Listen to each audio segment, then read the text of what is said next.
Hello everybody, magandang gabi po sa inyo lahat, magandang hapon, magandang tanghali. Sa nang panig ng mundo po kayo naroon at sana naabot po ng live broadcast na ito. Welcome po muli sa live broadcast ng Sharpen Our Memory. At tuloy-tuloy na po tayo. Ganda po akong dadako sa pag-recite.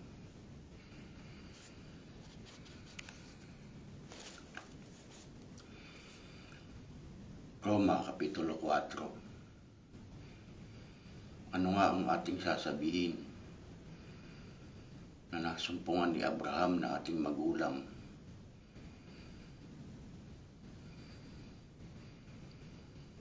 Ayon sa laman, sapagkat kung si Abraham ay inaring ganap sa pamamagitan ng mga gawa, ay mayroon sana siya may pagmamabol, datapwat hindi sa Diyos. Sapagkat ano ang sinasabi ng kasulatan? At sumampalataya si Abraham sa Diyos, at ito'y ibinilang na katwiran sa kanya. Ngayon sa kanya na gumagawa, hindi binibilang na biyaya ang ganti kundi utang. Tatapwat sa kanya na hindi gumagawa, ngunit sumasampalataya sa kanya na umaaring ganap sa masama, ang kanyang pananampalataya ay ibibilang na katwiran. Gaya naman ang sinasambit ni David na kapalaran ng tao, na sa kanya ibinibilang ng Diyos ang katwiran ng walang mga gawa, na sinasabi,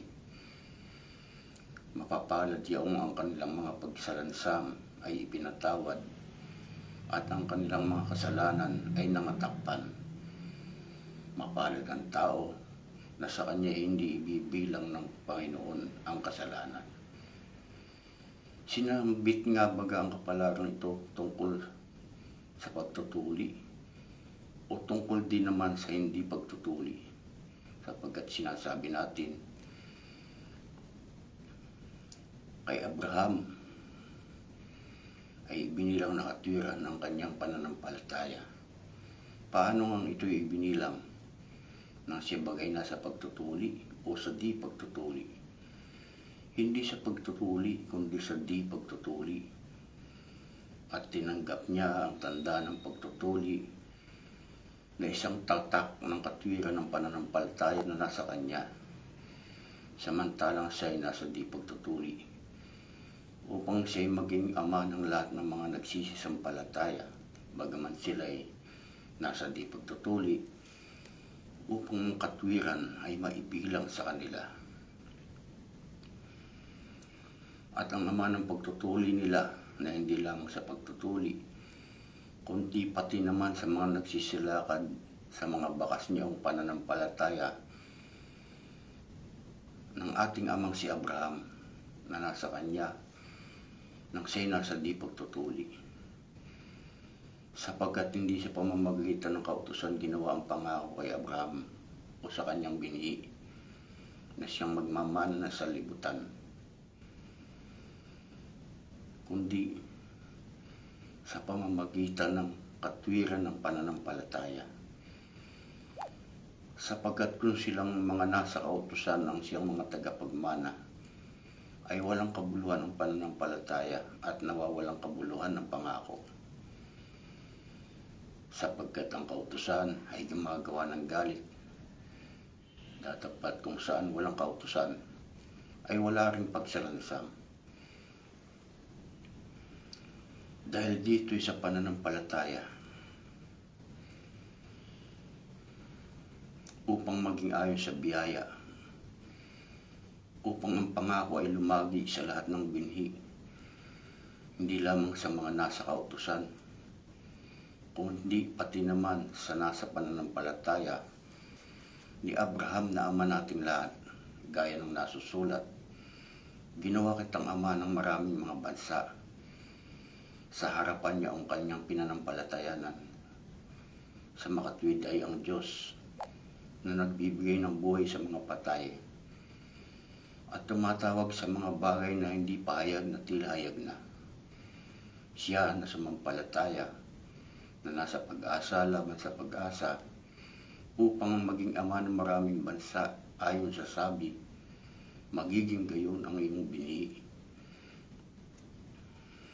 At hindi humina sa pananampalataya na ipinalagay man ang kanyang katawan na tulad sa patay na.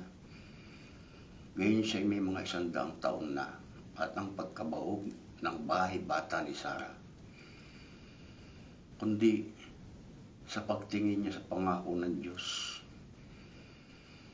ay hindi nag-alinlangan sa pamamagitan ng di pananampalataya, kundi lumakas na lumakas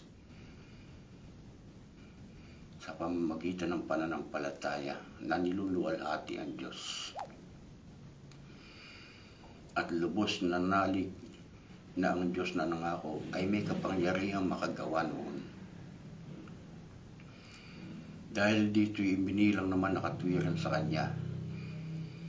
Ngayon ay hindi lamang dahil sa Kanya isinulat na sa Kanya ibinilang, kundi dahil din naman sa atin na ibibilang sa atin ng mga nagsisasampalataya sa Kanya na bumuhay na maguli sa mga patay kay Jesus na ating Panginoon na ibinigay dahil sa ating mga kasuwayan at binuhay na maguli sa ika-aaring ganap natin. Okay po, sandaling break lang po at babalik po kaagad ako.